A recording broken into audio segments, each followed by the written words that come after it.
2022년 12월 6일 대림 제2주간 화요일 제1독서 이사야서 40장 1절에서 11절의 말씀입니다. 위로하여라 위로하여라 나의 백성을, 너의 하느님께서 말씀하신다. 예루살렘에게 다정히 말하여라.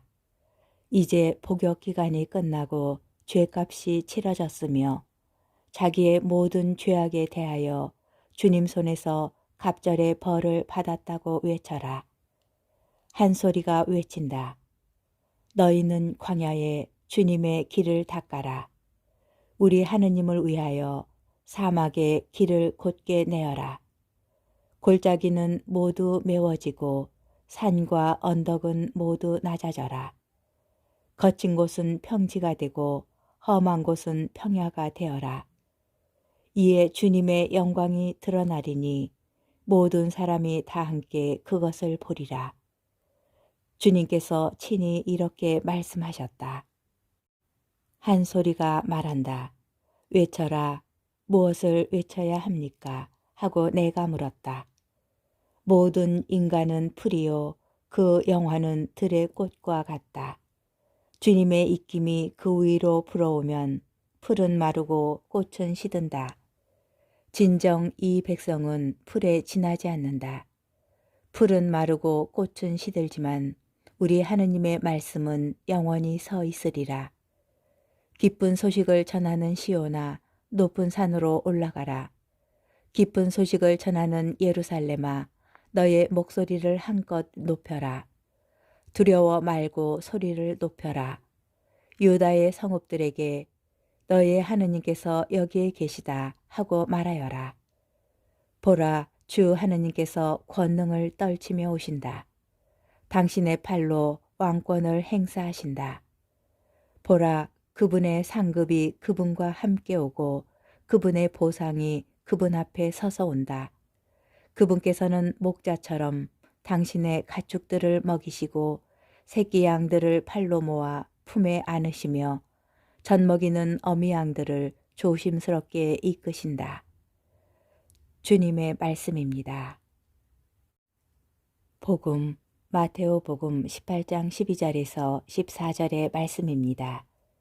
그때 예수님께서 제자들에게 말씀하셨다. 너희는 어떻게 생각하느냐? 어떤 사람에게 양 100마리가 있는데 그 가운데 한 마리가 길을 잃으면 99마리를 산에 남겨둔 채 길 잃은 양을 찾아 나서지 않느냐. 그가 양을 찾게 되면 내가 진실로 너희에게 말하는데 길을 잃지 않은 99마리보다 그 한 마리를 두고 더 기뻐한다. 이와 같이 이 작은 이들 가운데 하나라도 잃어버리는 것은 하늘에 계신 너희 아버지의 뜻이 아니다. 주님의 말씀입니다. 오늘의 묵상, 제자 공동체를 위한 예수님의 긴 설교문을 담고 있는 마테오복음 18장은 예수님의 순환과 부활에 대한 두 번째 예고 이후에 자리합니다. 마테오 복음사가는 이러한 이야기 배열 순서로 예수님의 고난과 죽음이 예수님을 따르는 제자들에게 어떤 의미가 있는지 알려주고자 합니다. 예수님을 따르려면 고난과 희생으로 얼룩진 십자가의 길을 함께 걸어갈 준비가 필요합니다. 오늘 복음의 중심 주제는 작은 이에 대한 관심입니다. 이 주제는 마테오 복음 18장의 전반부를 관통하며 12, 13절에서 길 잃은 양에 관한 비유로 강조됩니다. 마테오 복음사가는 14절에 나오는 작은 이를 길 잃은 양 한 마리에 비유하는데 이는 제자 공동체 구성원을 가리키는 표현으로 이해할 수 있습니다. 이 표현은 앞서 18장 6절과 10절에서도 사용되었으며 어린이라는 낱말로 그 의미를 보충 설명하고 있습니다. 예수님께서는 이 짧은 비유를 통하여 제자들 모두 매우 약한 존재라는 사실을 상기시키시며 공동체 구성원 가운데 누구도 길을 잃지 않도록 돌보라고 제자들에게 당부하십니다. 작은 일을 향한 관심은 하늘에 계신 아버지의 뜻이기 때문입니다. 오늘 복음 말씀은 하느님 아버지께서 우리 가운데 어느 하나도 놓치지 않고 돌보신다는 확신을 줍니다. 동시에 우리도 하느님께서 보여주신 작은 일을 향한 관심을 가지도록 요청받습니다.